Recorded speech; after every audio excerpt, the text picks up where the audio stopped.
Alright, you're welcome back from that short break, and now we take you into talking the Europa League quarter-final fixtures. Of course, the very first one will be having Manchester United take on serial winners of the Europa League in Sevilla.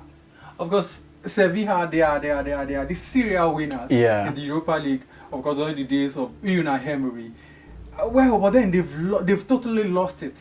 Occupying that top spot, being amongst the Real Madrids of this world, the Barcelona, Atletico Madrid. Of course, you should be expecting Sevilla. But this season, the same hasn't been the case. They've really lost it. They've been out of form all season. Now they will be squaring up against Erik ten Hag's Manchester United. I think it's still going to be a very difficult match there for both sides. I mean, to say Sevilla has been really struggling in the La Liga this season, and couple of things we have to examine. They recently laid off their coach as well, and like you said, they are the big guns of the Uefa Europa League, and just like the Real Madrid in the Champions League, like I can say they are the Real Madrid in the Europa League as well. But looking at the way Sevilla has really played this season, I think their play has not been really convincing, and with the way facing up against Manchester United is going to be a very difficult one. I think Erik ten Hag for Manchester United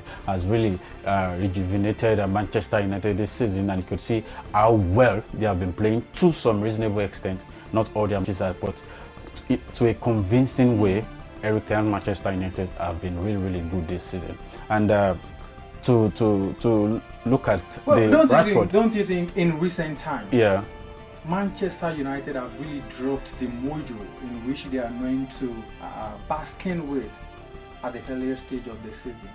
Of course, at some point they were on this winning streak, long enough to actually get the likes of Real Madrid scared. Now they've totally lost it. Ever since they won, but we're still coming to that. We're still going exhaustively into that. Ever since they won the Carabao Cup final against Newcastle United, they haven't won a single Premier League game. And that's really a major source of concern for Erik ten Hag, as it is. We're still going deep into that, but now going up against Sevilla, don't you think the narrative can just change? Well, maybe, but not completely.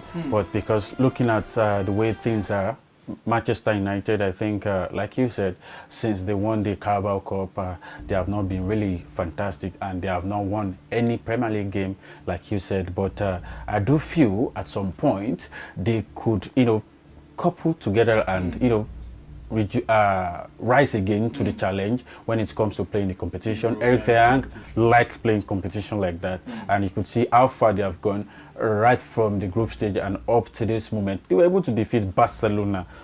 You could tell how well Barcelona has been playing so well this season, but they were able to knock them out there in the round of 16. And now in the last 8, I do feel they have all it takes to defeat Sevilla. Because Manchester United, Marcus Rashford as well, I think he has dropped form a little bit. He has stopped scoring for Manchester United. What I do feel happened to Manchester United is basically because of the squad rotation and fatigue. I think they really put in all their their might in winning the Carabao Cup. So I think that is settling in as well. So they just need to revive themselves.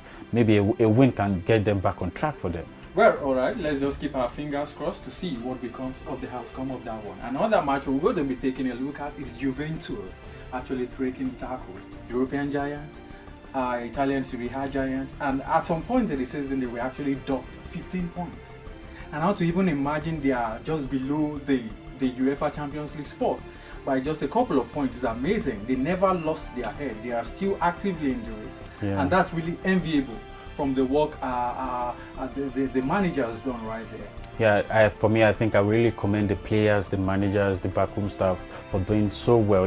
After the 15-point reduction in their league point, they were able to just rise to the challenge and get back on track for themselves. And now they will be going head-to-head with Sporting CP in the Europa League.